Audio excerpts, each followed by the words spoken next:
السلام عليكم. لا تنسوا الإعجاب بالفيديو والاشتراك في القناة تشجيعا لنا لنستمر بنشر المزيد إن شاء الله.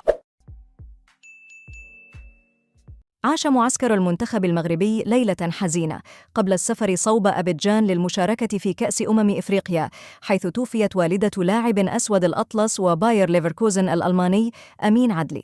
وأرخى الخبر بظلاله على تحضيرات اللاعبين الذين غمرهم حزن شديد وواسوا زميلهم في فقدان والدته، مثلما تقدم اتحاد الكرة المغربي بعزاء للاعب وأسرته في خطاب رسمي.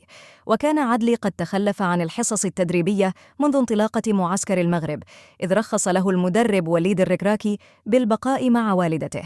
ولم يتضح موقف عدلي حتى الآن وما إذا كان سيشارك في الكان أم لا.